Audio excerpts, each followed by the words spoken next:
नमस्कार दोस्तों, study ocean academy पर आप सभी का स्वागत है। और आज हम आपके लिए लेकर आए हैं HP allied services 2024 through MCQ की सीरीज़ में जनरल साइंस से 20 मल्टीपल चॉइस क्वेश्चंस। या दोस्तों, जैसा कि आप सभी को पता है, यहाँ पर हम बात करते हैं सब्जेक्ट वाइज जो क्वेश्चंस हैं एचपी एलाइड सर्विसेज 2024 के एग्ज़ाम के लिए, और रिवीजन करने की कोशिश करते हैं थ्रू एमसीक्यूज़। और 20 मल्टीपल चॉइस आज हम लेकर आए हैं आपके लिए जनरल साइंस से। जैसा कि आपको पता है कि एचपी एलाइड सर्विसेज का एग्ज़ाम जो है वो सितंबर में है, प्री एग्ज़ाम इसका। और जनरल साइंस भी काफ़ी एक अच्छी वेटेज रखता है, तो इसीलिए आज हम आपके लिए ऐसे कुछ क्वेश्चंस चुनकर लाए हैं जो आपको एग्ज़ाम में आ सकते हैं, या उससे रिलेटेड कोई जो क्वेश्चंस हैं वो भी आपसे एग्ज़ाम में पूछे जा सकते हैं। तो ज़्यादा देर ना करते हुए शुरू करते हैं हमारी इस वीडियो को और देखते हैं सबसे पहला क्वेश्चन। तो सबसे पहले दोस्तों आपको बताना है which one of the following is a bad thermal conductor. इनमें से क्या जो है वो एक बुरा थर्मल कंडक्टर है, एल्यूमिनियम, कॉपर, ग्लास या सिल्वर।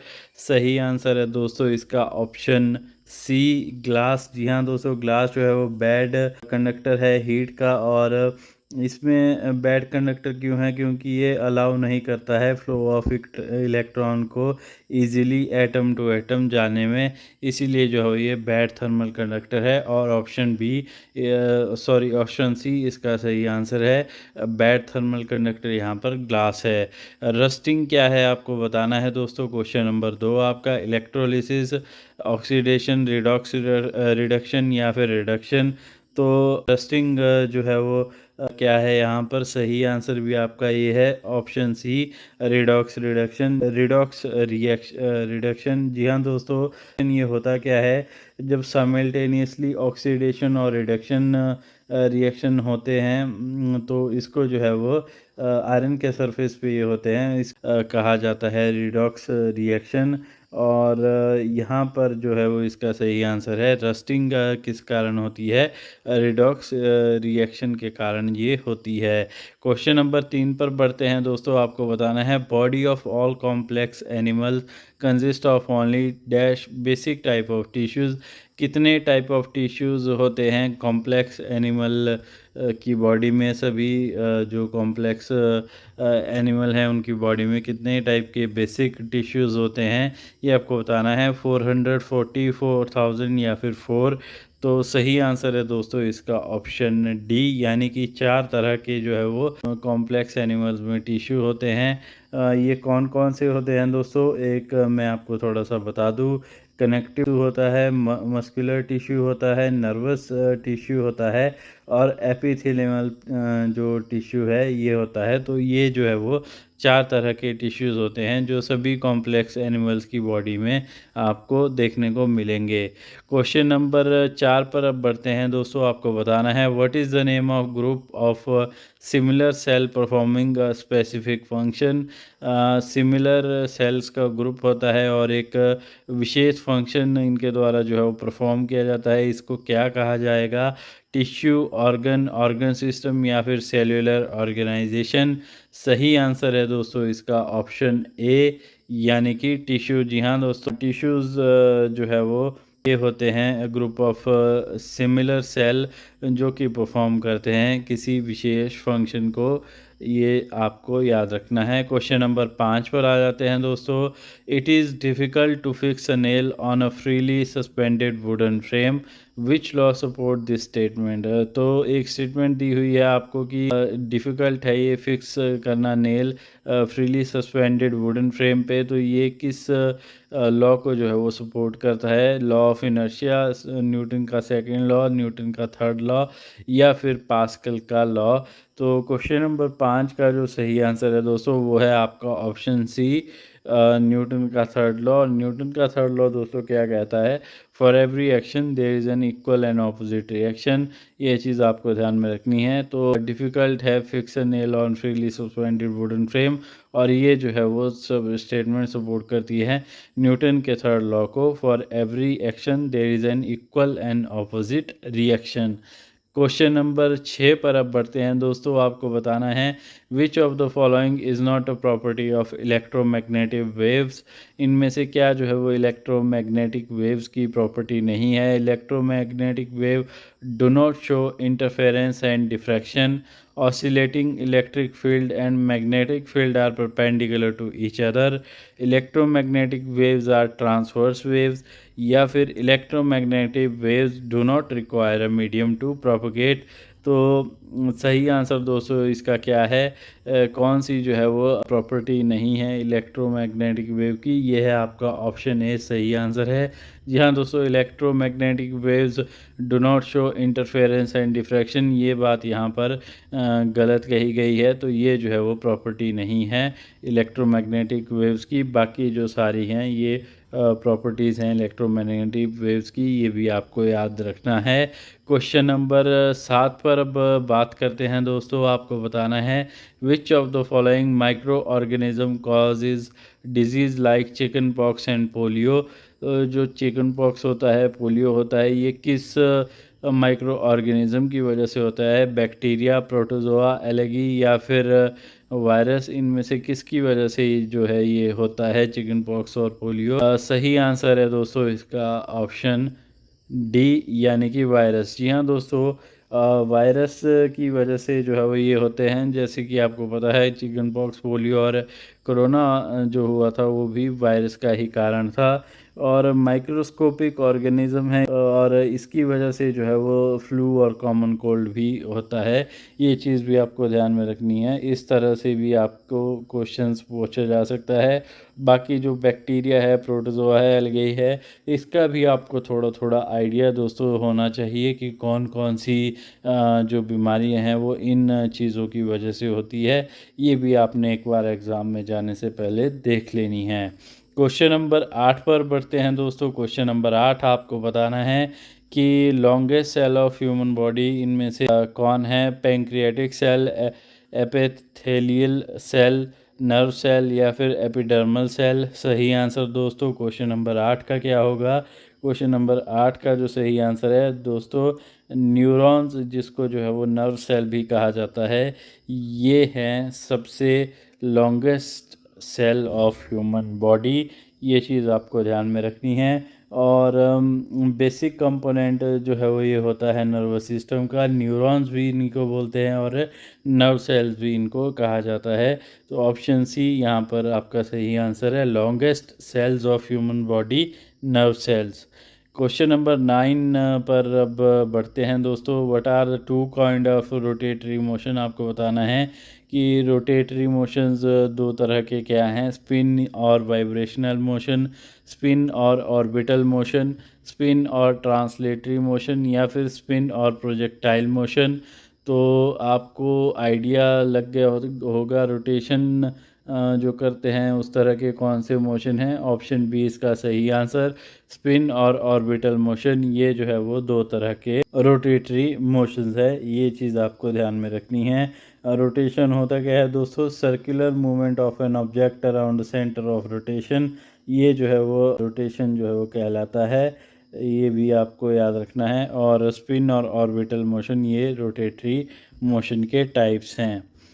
क्वेश्चन नंबर 10 पर आ जाते हैं दोस्तों। जाइलम आपको बताना है ये किस चीज़ की ट्रांसपोर्टेशन करता है पौधों में। फूड की, वाटर की, न्यूट्रिएंट की या फिर दोनों फूड और वाटर की। क्वेश्चन नंबर 10 आपको बताना था और सही आंसर है दोस्तों इसका ऑप्शन बी, वाटर यानी कि पानी की ट्रांसपोर्टेशन में ये हेल्प करता है पौधों की।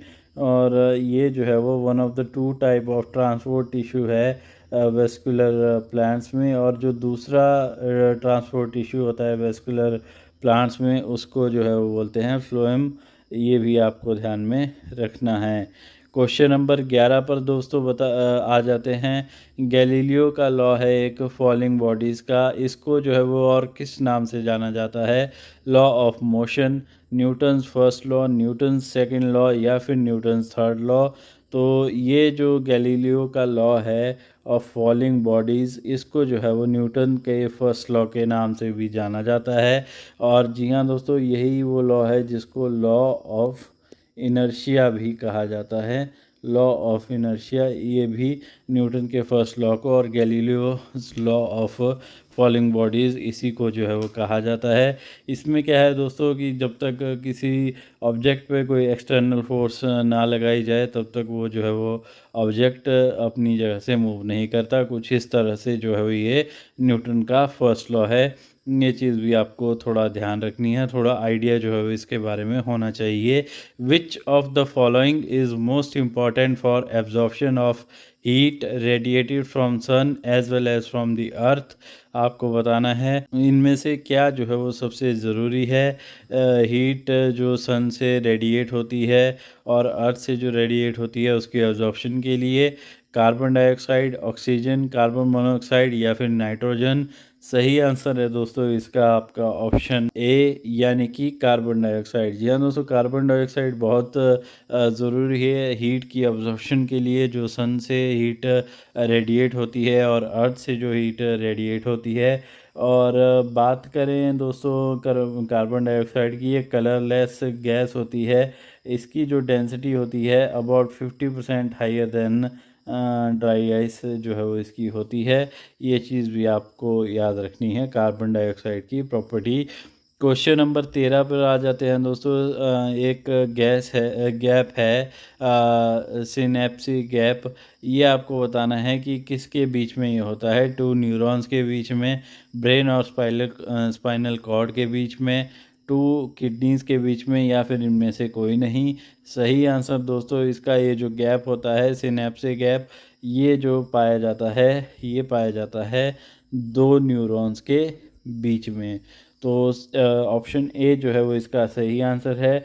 और ये होता क्या है दोस्तों, ये एक स्ट्रक्चर होता है जो अलाउ करता है न्यूरॉन यानी कि नर्व सेल को पास एन इलेक्ट्रिकल और chemical signal to another neuron. तो ये जो है वो हेल्प करता है कि ये इलेक्ट्रिकल या केमिकल सिग्नल जो है वो एक न्यूरॉन से दूसरे न्यूरॉन में जा सके, और इसको जो है वो सिनेप्टिक गैप कहा जाता है। दो न्यूरॉन्स के बीच में ये पाया जाता है। क्वेश्चन नंबर 14 पर बढ़ते हैं। अब दोस्तों आपको बताना है कि मिराज जो डिज़र्ट में हमें दिखाई देता है उसका जो कारण है वो क्या है। रिफ्लेक्शन ऑफ लाइट है, रिफ्रैक्शन ऑफ लाइट है, टोटल इंटरनल रिफ्लेक्शन है, या फिर रिफ्रैक्शन और टोटल इंटरनल रिफ्लेक्शन। किसकी वजह से जो है वो मिराज दिखाई देता है। क्वेश्चन नंबर 14 आपको बताना है। सही आंसर इसका ऑप्शन बी, यानी कि रिफ्रैक्शन ऑफ लाइट। रिफ्रैक्शन होती क्या है दोस्तों, bending of light rays as they pass from one medium to another, thereby changing the path of rays. जब लाइट बेंड होती है, जब वो एक मीडियम से दूसरे मीडियम में पास हो और उसका जो रास्ता है वो चेंज हो जाता है किरणों का, तो उस वजह से जो है वो रिफ्रैक्शन होती है। और यही जो है वो कारण है मिराज बनने का डिज़र्ट में। ये चीज़ भी आपको ध्यान रखनी है। क्वेश्चन नंबर 15 दोस्तों आपको स्टेटमेंट्स दी हुई हैं, इनमें से बताना है कि कौन सी स्टेटमेंट जो है वो सही है। If the constituent of medium oscillate around along direction of wave propagation, it is called as transverse wave. Frequency of wave is number of oscillation of each constituent particle in vibrating moment per minute. If the constituent of medium oscillate perpendicular to direction of wave propagation, it is called longitudinal wave. The minimum distance between 2 points in a wave having same phase at a particular instant of time is called wavelength। तो इनमें से कौन सा statement जो है वो दोस्तों सही है, ये आपको बताना था। क्वेश्चन नंबर 15 है ये, और इसका जो सही आंसर है आपका ऑप्शन डी, यानी कि वेवलेंथ वाली जो स्टेटमेंट है। जो मिनिमम डिस्टेंस होता है दो पॉइंट्स के पास in a wave having same phase at a particular instant of time is called wavelength, ये सही है। और बात कर ले एसआई यूनिट की दोस्तों, एसआई यूनिट का भी आपको आइडिया होना चाहिए। तो वेवलेंथ की जो एसआई यूनिट है वो है दोस्तों मीटर, ये चीज़ भी याद रखिएगा। अगला क्वेश्चन दोस्तों आपको बताना है ग्रीन एलगी किसको जाना जाता है। इनमें से आपके ऑप्शन हैं आपकी स्क्रीन पर। Option A B C D, porphyridium, या फिर क्लोरोफाइसी, रोडोफाइसी, या फिर फेयोफाइसी। तो इनमें से किसे जो है वो ग्रीन एलगी के नाम से भी जाना जाता है? ऑप्शन बी जो है वो इसका सही आंसर है, यानी कि क्लोरोफाइसी इसको जो है वो ग्रीन एलगी के नाम से भी जाना जाता है। क्वेश्चन नंबर 17 पर आ जाते हैं दोस्तों। क्वेश्चन नंबर 17, जब few drops of iodine solution are added to rice water the solution turn blue black in colour. ये जो है वो राइस वाटर में क्या इंडिकेट करता है कि इसमें क्या है? फैट है, कॉम्प्लेक्स प्रोटीन है, स्टार्च है, या फिर सिंपल प्रोटीन है? ऐसा जब किया जाएगा दोस्तों, आयोडीन सॉल्यूशन की जो कुछ बूंदें हैं वो राइस वाटर में मिलाई जाएंगी और जो सॉल्यूशन है वो ब्लू ब्लैक हो जाएगा, तो ये इंडिकेट करता है कि इसमें जो है वो स्टार्च जो है वो मौजूद है। ये चीज़ आपको याद रखनी है। ऑप्शन सी सही आंसर है। क्वेश्चन नंबर 18 पर दोस्तों बढ़ते हैं। अब क्वेश्चन नंबर 18, ओपनिंग और क्लोजिंग जो है स्टोमेटल पोर की वो डिपेंड करती है किसके ऊपर? Oxygen, temperature, water in guard cell, या फिर concentration of carbon dioxide. Question number 18 का सही जो आंसर है दोस्तों, ओपनिंग और क्लोजिंग ऑफ स्टोमेटल पोर जो है वो डिपेंड करती है, वो करती है डिपेंड किस पर?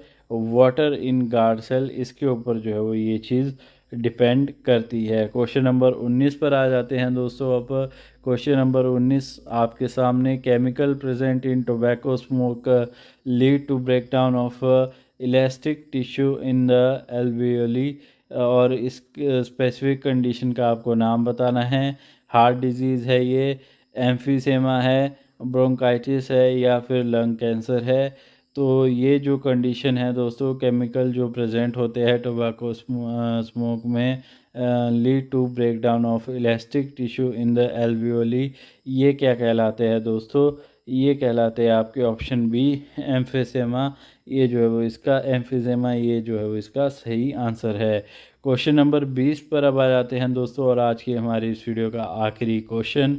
आपको बताना है, which of the following option shows the transport of oxygen to cell correctly. तो ऑक्सीजन की ट्रांसपोर्टेशन सेल को करेक्ट वे में यहाँ पर किससे हो रही है? पहले लंग में जाएगा, पल्मोनरी वेन में जाएगा, लेफ्ट आर्ट्रियम में जाएगा, लेफ्ट वेंट्रिकल एओर्टा, और उसके बाद बॉडी सेल में, या फिर लंग्स में, पल्मोनरी वेन में, right आर्टियम, right ventricle aorta, body cell, lung, pulmonary artery, left आर्टियम, left ventricle, vena cava, और बॉडी सेल, या फिर दोस्तों लंग में जाएगा। लंग से जो है वो पहले पल्मोनरी आर्टरी, फिर right atrium, right ventricle, vena cava और बॉडी सेल। क्या जो है वो इसमें से सही रास्ता बताया गया है? इसमें ऑप्शन में आपको बताना है ऑक्सीजन की ट्रांसपोर्टेशन का सेल के लिए। जो सही आंसर है दोस्तों इसका, वो है आपका ऑप्शन ए। जी हाँ दोस्तों, ऑप्शन ए जो है वो इसका सही आंसर है। यानी कि लंग से जो है वो पल्मोनरी वेन में, उसके बाद लेफ़्ट आर्ट्रियम में, फिर लेफ़्ट वेंट्रिकल, फिर ऑर्टा, और फिर बॉडी सेल। तो ये जो है वो पाथ जो बताया गया है, जो रास्ता बताया गया है ऑक्सीजन की ट्रांसपोर्टेशन का सेल के लिए, वो जो है वो सही है। तो चलिए दोस्तों, यही थे आज के हमारे क्वेश्चन जनरल साइंस से, मोस्ट इम्पॉर्टेंट क्वेश्चंस। और जैसा कि आप सबको पता है कि HP एलाइड सर्विसेज का एग्ज़ाम सितंबर में होना है, नज़दीक आ चुका है। तो रिवीजन भी आप अब स्टार्ट कर दीजिए और अच्छे से जो है वो रिवीजन कीजिए, ताकि कोई भी जो टॉपिक है आपके उसमें वो छूटे ना।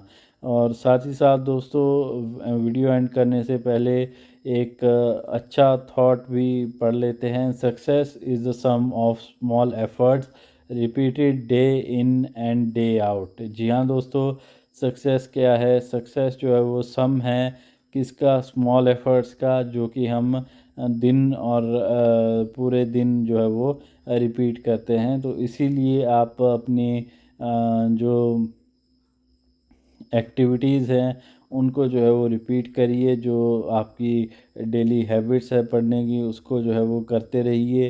रिवीजन जो है वो ज़रूर कीजिए, रिवीजन बहुत ज़रूरी है।